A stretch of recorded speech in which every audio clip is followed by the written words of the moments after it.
Hello student, तो love you. आप लोगों को आज के इतिहास वीडियो में स्वागत करते हैं। तो आप लोगों को पता होना चाहिए कि जिस सर से आप पढ़ रहे हैं वो सर आप लोगों को इतना इजी लेवल में पढ़ाएगा कि जो बच्चा 7वां में है, 8वां में है, 9वां में है, इंटर में है, चाहे कोई भी क्लास में हो, उसको समझ में नहीं आएगा। ऐसा हो ही नहीं सकता है। तो चलिए स्टार्ट करते हैं जीरो टू हीरो लेवल इतिहास। चलिए जानते हैं इतिहास किसे कहते हैं। अगर कोई आपको पूछ दिया तो आपको बताना है बच्चे, अतीत का अध्ययन इतिहास कहलाता है। इसका ये मतलब हुआ अतीत के बारे में, जो बीते हुए समय के बारे में जानते हैं तो उसको इतिहास तो बोलेंगे ही, लेकिन सॉलिड ये होना चाहिए कि उसमें विशेष जानकारी होना चाहिए, उसी को इतिहास बोलेंगे। चलिए, और इम्पोर्टेंट क्वेश्चन इससे पूछा जाता है, इतिहास के जनक किन्हें कहते हैं। तो आप लोगों को यह पता होना चाहिए कि हेरोडोटस को कहते हैं। चलिए, इतिहास को 3 खंड में बांटा गया है। इतिहास को देख लीजिए, पहला पार्ट होता है प्रागैतिहासिक काल, दूसरा होता है आद्य ऐतिहासिक काल, तीसरा हो जाता है ऐतिहासिक काल। तो पूछ दिया जाएगा इतिहास कितने प्रकार के होते हैं, तो बच्चे आपको क्या बोलना है, 3 प्रकार के, प्रागैतिहासिक काल, आद्य ऐतिहासिक काल, तीसरा ऐतिहासिक काल। चलिए जानते हैं प्रागैतिहासिक काल में किस किस चीज़ के बारे में पढ़ना है। तो देख लीजिए क्या पढ़ना है, पूरा पाषाण काल के बारे में पढ़ना है, मध्य पाषाण काल के बारे में पढ़ना है, नवपाषाण के बारे में पढ़ना है, ताम्रपाषाण के बारे में पढ़ना है। चलिए नेक्स्ट, आद्य ऐतिहासिक काल में क्या पढ़ना है, सिंधु सभ्यता, कांसा, उसके बाद हड़प्पा। चलिए ऐतिहासिक काल में क्या पढ़ेंगे आप लोग, देख लीजिए, प्राचीन काल, मध्यकाल, आधुनिक काल, नेहरू काल, विश्व काल। चलिए प्रागैतिहासिक काल को स्टार्ट करते हैं। प्रागैतिहासिक काल इतिहास का वह समय जिसमें मानव लिखना पढ़ना नहीं जानता था। इसकी जानकारी केवल पुरातात्विक साक्ष्य से मिलती है। इसके अंतर्गत पाषाण काल को रखते हैं। इससे आप लोगों को नहीं समझ आया हो तो समझा देते हैं। इसी इतिहास में मानव को लिखना पढ़ना बिल्कुल नहीं आता था। उस समय के कुछ अवशेष थे, जैसे कोई भी पत्थर पर लिखा हो गया, चाहे कोई भी चीज़ का पेंटिंग बना हो गया, चाहे कोई गुफा हो गया, उसी से जानकारी मिले हैं, चाहे कोई भी वस्तु मिला ऐसा जिसे आदमी देख के उसके बारे में जानने के प्रयास किए हैं, उसी को कहते हैं। चलिए पाषाण काल, वह समय जब मानव पत्थर के औजार और हथियार का उपयोग करता था, पाषाण काल कहते हैं। उस समय लोग पत्थर का जैसे उठा लेते हैं, लाठी में कोई चीज़, चाहे डंडा हो गया, उसी में बांध के औजार इस्तेमाल करते थे। चलिए नेक्स्ट चलते हैं, पूरा पाषाण काल, यह इतिहास का सबसे प्रारंभिक समय था। इस समय के मानव को आदि मानव कहा जाता है। इस समय का मानव खानाबदोश अर्थात उसके जीवन का मुख्य उद्देश्य जानवरों की भांति ही अपना पेट पालना। इस समय में मानव बड़ी उपलब्धियाँ की खोज थी। बताइए, नहीं समझे तो समझा देते हैं। उस समय क्या हुआ था, लोगों को खाना खाने के लिए सोचना पड़ता था, बार बार जानवर की तरह इधर उधर बौखना पड़ता था, भोजन के लिए इधर उधर बौखना पड़ता था, काहे कि एक जगह खाना ही उनको मिलता था। समझे, यही मेन फंडा है। काहे कि जानवर भी आप देखते होंगे, भूख लगा रहेगा तो कहीं इधर जाएगा, कभी उधर जाएगा, आज यहाँ तो कभी यहाँ, उसी को खाना बदोश करते हैं। उस समय लोगों को खाना खाने के लिए इधर उधर शिकार करना होता था, कोई जानवरों के मारना पड़ता था उसी को। उस समय मेन फंडा ये भी था कि आग का आविष्कार हो चुका था उस समय, जिससे वह जानवरों को पका के खा लेते थे। चलिए नेक्स्ट क्वेश्चन, नेक्स्ट थ्योरी, मध्य पाषाण काल, यह पूरा पाषाण काल के बाद का काल था। चलिए, इस समय मानव के हथियार छोटे आकार के थे। इस समय के मानव की सबसे प्रमुख कार्य अंत्योष्टि यानी अंतिम संस्कार कार्यक्रम था। नव या उत्तर पाषाण काल, इस काल में मानव ने अस्थायी आवास बना लिया था। साथ ही मानव कृषि तथा पशुपालन भी प्रारंभ कर दिया था। देख लीजिए, नवपाषाण काल यानी या उत्तर पाषाण काल में लोग है ना से पशु पालना भी स्टार्ट कर दिए थे। साथ ही मानव कृषि भी करने लगे थे तथा पशुपालन भी आरंभ कर दिया था। मानव ने इस काल में पहिया तथा मनका यानी घड़ा की खोज की। बताइए, आप लोगों को एंड तक बना रहना है, काहे कि हम इस थ्योरी को इम्पोर्टेंट लिए हैं, और यह थ्योरी आप लोगों को नहीं आता है तो सवाल इधर उधर कहीं से छूट ही जाएगा। लेकिन विश्वास मानिए, अगर यह क्लास कर लेते हैं तो एक भी क्वेश्चन इससे बाहर नहीं जा सकता है। आप भी उसको उड़ा उड़ा के मारिएगा। चलिए नेक्स्ट क्वेश्चन पर चलते हैं। नोट, मानव ने खेती 7000 ईसा पूर्व पहले पाकिस्तान से सुलेमान एवं किरथर पहाड़ियों के बीच की थी। पहली कृषि जौ एवं गेहूँ थी। आप लोगों से पूछ देता है पहली खेती कौन थी तो कृषि कौन कौन थे, जौ और गेहूँ। चलिए आगे। दूसरा, मानव द्वारा पाला गया पहला पशु कौन था? तो आप लोगों को आंसर देना है कुत्ता, कुत्ता यानी कुत्ता। चलिए, ताम्रपाषाण काल, यह पाषाण काल का अंतिम समय था। इस समय तांबे की खोज हुई थी। ताम्रपाषाण काल की खोज हो गया था, नवपाषाण के बाद हुआ था। यह पाषाण काल के अंतिम समय था, यानी ये हुआ अंतिम समय कहने का मतलब पाषाण काल जब चल रहा था, वह जब खराब समाप्त के कागार पर चल आया था, उसके बाद ही ताम्रपाषाण का शुरुआत हुआ था। यह पाषाण काल का अंतिम समय था। चलिए नेक्स्ट जानते हैं। इस समय तांबे की खोज हो गई थी, जिस कारण औद्योगिकीकरण शुरू हो गया। इसे औद्योगिकीकरण का विकसित रूप सिंधु सभ्यता में देखने को मिलती है। इसी ताम्रपाषाण के बाद आप लोगों को पढ़ना था, सिंधु सभ्यता में देखने को मिलती है। चलिए नेक्स्ट क्वेश्चन। किस काल में मानव आखेटक यानी शिकारी था? तो इसका राइट आंसर हो जाएगा पूरा पाषाण काल में। चलिए नेक्स्ट क्वेश्चन। किस स्थान से पहली बार चावल का साक्ष्य मिला? तो इलाहाबाद का कोल्डी हवा में। यह क्वेश्चन पूछ देता है किस स्थान से पहली बार चावल का साक्ष्य मिला? तो इलाहाबाद का कोल्डी हवा में। बहुत लोग को नहीं पढ़ने आता, इसलिए बार बार बता रहे हैं, कोल्डी हवा में। चलिए 2 नंबर, आदि ऐतिहासिक काल। इस काल में मानव द्वारा लिखी गई लिपि को पढ़ा नहीं जा सका, किंतु लिखित साक्ष्य मिले हैं। इस काल के जानकारी का स्रोत भी पुरातात्विक साक्ष्य ही है। इसमें सिंधु सभ्यता को रखते हैं। देखिए, इसमें यह कहा गया है इस काल में मानव द्वारा लिखी गई लिपि को पढ़ा नहीं जा सका, किंतु लिखित साक्ष्य मिले हैं।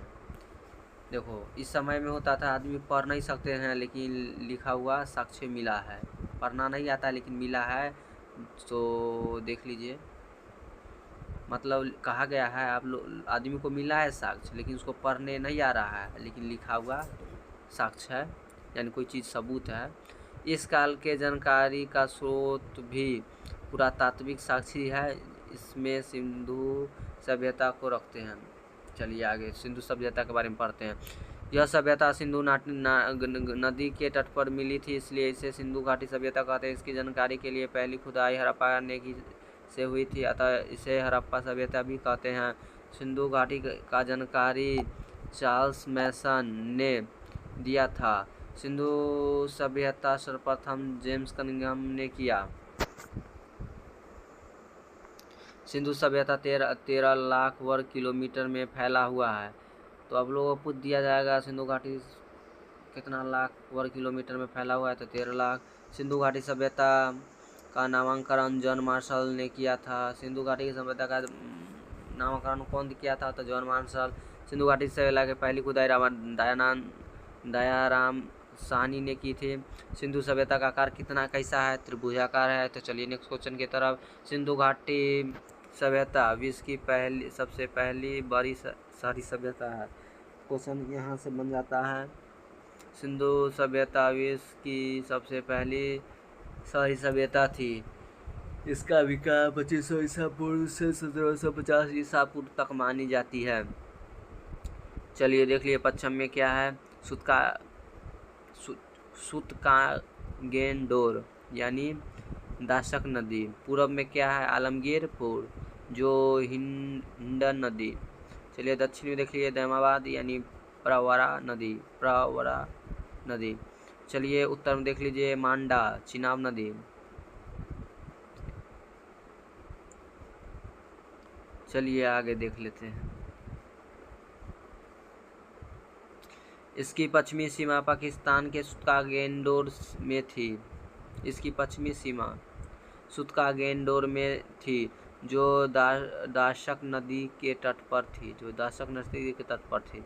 इसकी उत्तरी सीमा कश्मीर के मांडा में चिनाब नदी के तट पर थी। इसकी उत्तरी सीमा कश्मीर के मांडा के चिनाब नदी के तट पर थी। इसकी पूर्वी सीमा उत्तर प्रदेश के आलमगीर में थी, जो हिंडन नदी के किनारे थी। इसकी दक्षिणी सीमा महाराष्ट्र के दैमाबाद में प्रवरा नदी के तट पर थी। चलिए आगे देखते हैं सिंधु सभ्यता के प्रमुख स्थल। चलिए देखते हैं हड़प्पा 1921। जिसकी खुदाई रावत दयानंद साहनी ने की थी। यह रावी नदी के तट पर पाकिस्तान के माउंट गोमरी जिला में स्थित है। यहाँ से निम्नलिखित वस्तुएं मिली है: कुम्हार का चौक, अन्नागार, श्रमिक आवास, मातरी देवी की मूर्ति, लकड़ी की ओखली, लकड़ी का ताबूत, RH-37 कब्रिस्तान, हाथी का कपाल, उसके बाद स्वास्तिक का चिन्ह हड़प्पा से मिला है। चलिए आगे चलते हैं। 1921 में मोहनजोदड़ो, इसकी खुदाई सन 1921 ईस्वी में हलदार बनर्जी ने की थी। यह पाकिस्तान के लड़काना जिले में स्थित है। यह सिंधु नदी के तट पर है। यह सिंधु सभ्यता का सबसे बड़ा शहर है। चलिए देख लेते हैं। यहाँ से निम्नलिखित वस्तु मिले हैं: पुरोहित आवास, घर में कुआं, विशाल अन्नागार, उसके बाद चलिए देख लेते हैं। अन्नागार हो गया। सूती वस्त्र, सबसे चौड़ी सड़क, सभागार, पशुपति शिव, कांसे की नर्तकी, तांबे का ढेर। उसका चलिए नोट में लिखा हुआ है, देख लीजिए। मोहनजोदड़ो का अन्नागार सिंधु सभ्यता का सबसे बड़ा भवन या इमारत है। चलिए चंद्रहुंदड़ो के बारे में जान लेते हैं, जो कि 1931 में खुदाई हुआ था। इसकी खुदाई 1931 में गोपाल मजूमदार ने की थी। यह पाकिस्तान में सिंधु नदी के तट पर स्थित है।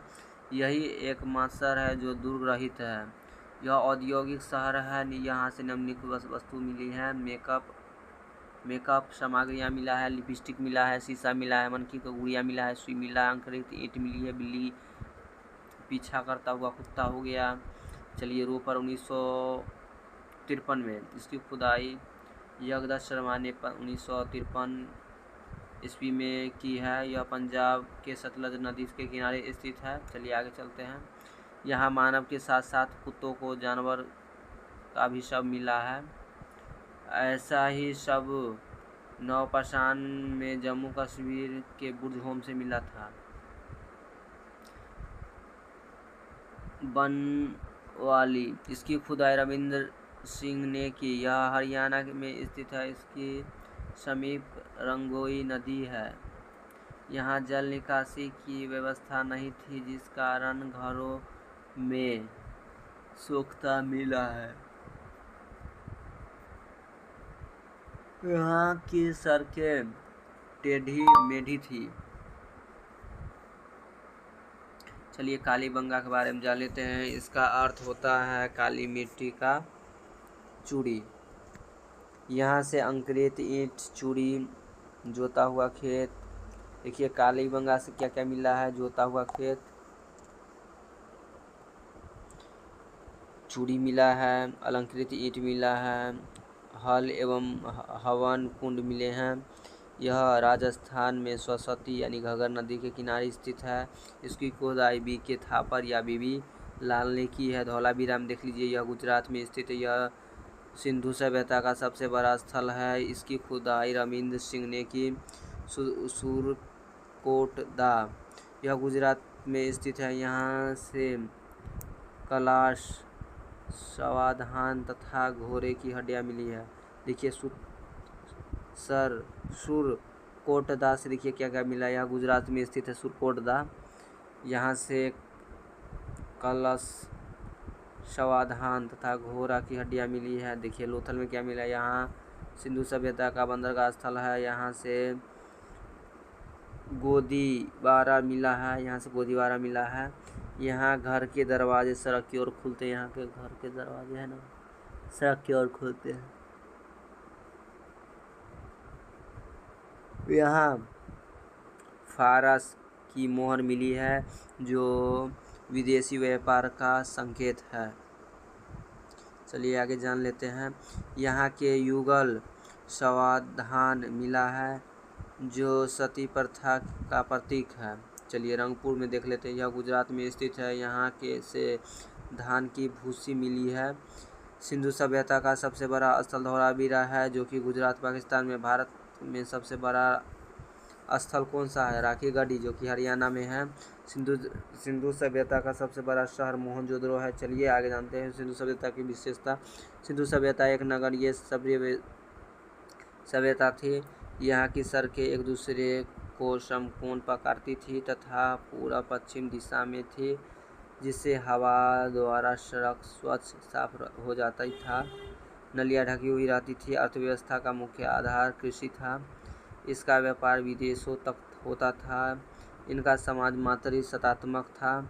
इसकी लिपि भावचित्रात्मक थी जिससे पढ़ा नहीं जा सका। इसके मोहरों पर सर्वाधिक एक सींग वाले जानवर का चित्र था। इसके मोहरे पर एक सींग वाले जानवर का चित्र रहता था। इसके मोहरे पर गाय का चित्र नहीं मिला है। अब जान लीजिए इसके मोहरे पर किस चीज़ का चित्र नहीं मिला है? गाय का।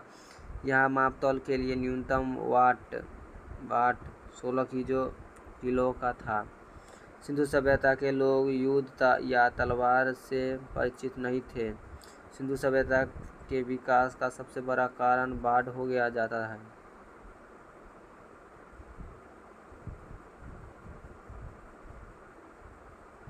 चलिए मेसोपोटामिया का सभ्यता जान लेते हैं। 10,000 ईसा पूर्व। इसका विकास इराक में टिग्रिस एवं यूफ्रेटस नदी यानी दजला फरात नदियों के मध्य में हुआ है। यहाँ की मिट्टी अत्यधिक उपजाऊ थी। कहाँ के? मेसोपोटामिया की सभ्यता का। यहाँ की मिट्टी अत्यधिक उपजाऊ थी। यह सभ्यता ग्रामीण थी। इसके अर्थव्यवस्था का मुख्य आधार कृषि था। इस समय के मंदिरों को जिदुर्गद कहा जाता था। मेसोपोटामिया की सभ्यता के 4 भाग थे। पहला जान लेते हैं सुमेरियन की सभ्यता। दूसरा देख लीजिए बेबीलोन की सभ्यता। तीसरा देख लीजिए असीरिया की सभ्यता। देख लीजिए चौथा कैल्ड्रिया की सभ्यता। अगला जान लीजिए झूलता हुआ बगीचा बेलीगोन में स्थित है। चलिए सिकंदर ने सभ्यता का विकास कर दिया और इसके स्थान पर ग्रीक सभ्यता की थोप दिया। विश्व की सबसे पहली सभ्यता मेसोपोटामिया की सभ्यता थी, जबकि विश्व की पहली नगरीय सभ्यता सिंधु सभ्यता थी। और पूछ देगा विश्व की सबसे पहली सभ्यता देख लीजिए विश्व की सबसे पहली सभ्यता मेसोपोटामिया। नगरीय सभ्यता तो बोलेगा तो सिंधु सभ्यता बोल दीजिएगा। चलिए आगे जान लेते हैं मिस्र की सभ्यता 3100 ईसा पूर्व। यह मिस्र के रेगिस्तानों में स्थित है। इसे नील नदी की देन कहते हैं। इस सभ्यता का विकास फिरौन के नेतृत्व में हुआ था। इस सभ्यता में पिरामिड, सूर्य कैलेंडर तथा ममी का विकास हुआ था। अर्थात इस सभ्यता का रसायन शास्त्र सुदृढ़ था। गिजा का पिरामिड सबसे प्रसिद्ध था। किसका पिरामिड प्रसिद्ध था? तो गिजा का। चलिए रोम की सभ्यता जान लेते 600 ईसा पूर्व। गिजा की पिरामिड सभ्यता सबसे प्रसिद्ध था। रोम की सभ्यता 600 ईसा पूर्व। यह इटली में विकसित थी। इन्होंने पूरे भूमध्य सागर पर अधिकार कर लिया था। प्राचीन सभ्यता में यह सबसे विकसित सभ्यता थी। आज भी इस सभ्यता के अवशेष सुरक्षित बचे हुए हैं जो पर्यटन का आकर्षण केंद्र है। इस सभ्यता के दो सबसे बड़े राजा जूलियस सीजर एवं ऑगस्टस थे। नोट में देख लीजिएगा, जूलियस सीजर की हत्या धोखे से उनके मंत्रिमंडल द्वारा कर दी गई थी। देखिए, जूलियस सीजर की हत्या धोखे से उनके मंत्री द्वारा की गई थी। चलिए, जूलियस सीजर नामक नाटक ने लिखा है। जूलियस सीजर नामक नाटक ने लिखा है। फारस की सभ्यता 500 ईसा पूर्व यह वर्तमान ईरान में थी। यह सभ्यता का विकास तेजी से हुआ था। इन्होंने पूरे अरब प्रायद्वीप पर अधिकार कर लिया था। इनकी भाषा फारसी थी तथा पारसी धर्म को मानते थे। सिकंदर ने इस धर्म का अंत कर दिया। स्पार्टा अपने बहादुर सैनिक के लिए विख्यात है। यह ग्रीस के पास का एक छोटा सा क्षेत्र था। स्पार्टा की मात्र 300 सैनिक ने लियोनाइडस के नेतृत्व में ग्रीस के 20,000 सैनिकों को मात दे दी थी। ग्रीस की विशाल सेना का नेतृत्व जर्कसीज कर रहा था। जर्कसीज ने देखे से स्पार्टेंस को हरा दिया। चलिए, पीली नदी की सभ्यता। यह चीन में 5000 ईसा पूर्व विकसित हुई थी। हांगहो नदी के तट पर इसका विस्तार हुआ था। यह सभ्यता अपने उपजाऊ भूमि के लिए प्रसिद्ध है। चलिए, तो यहाँ आज का वीडियो यहीं पर समाप्त कर देते हैं। तो मिलेंगे नेक्स्ट वीडियो में, उसमें जानेंगे ऐतिहासिक काल के बारे में। Love you.